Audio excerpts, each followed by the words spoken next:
Assalamualaikum warahmatullahi wabarakatuh. Nama saya Dina Sukmawati, NPM saya 18 10 63 10 80 113. Jadi hari ini saya akan menjelaskan mengenai makalah saya yang berjudul Mengetahui Kendala Pembelajaran Menulis Melalui Wawancara Guru di SMA N2 Cikampek di kelas 12. Jadi guru yang saya wawancara itu bernama Ibu Tosi Nurpadila.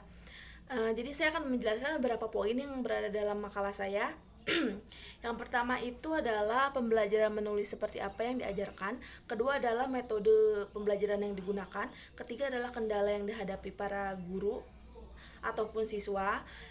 Keempat adalah usaha-usaha dalam mengatasi kendala tersebut. Yang pertama adalah jenis pembelajaran apa yang digunakan. Jadi jenis pembelajaran menulis itu jenisnya ilmiah, yaitu ada menulis esai, menulis laporan kerja, dan menulis resensi.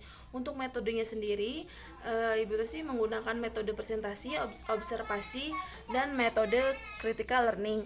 Metode tersebut digunakan sesuai kebutuhan dan materi apa yang akan digunakan.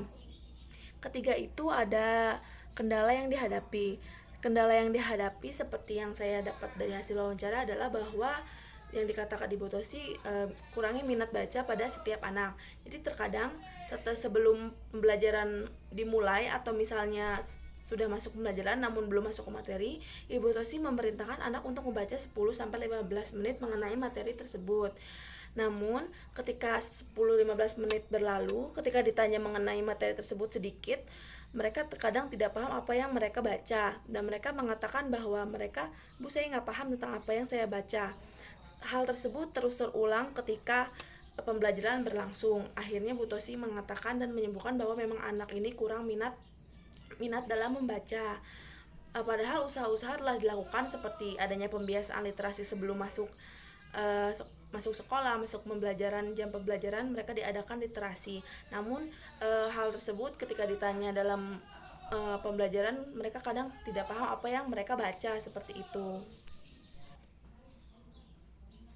Iya, jadi kendala yang paling besar itu adalah kendalanya bahwa siswa itu kurang dalam minat baca.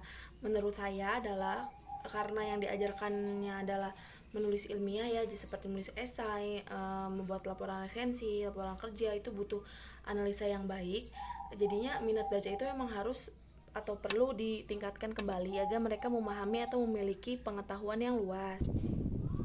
Karena salah satu awal dari berhasilnya pembelajaran adalah bagaimana mereka memahami isi atau memahami materi yang akan diajarkan. Nah, dalam memahami materi tersebut, salah satunya adalah lewat membaca gitu. Walaupun guru menjelaskan seperti itu, kendalanya sih seperti itu, seperti kurang minatnya membaca, dan usaha terus dilakukan, yaitu pembiasaan literasi agar siswa terbuka hatinya dan mereka sadar bahwa memang literasi itu penting dalam hidup mereka, seperti itu.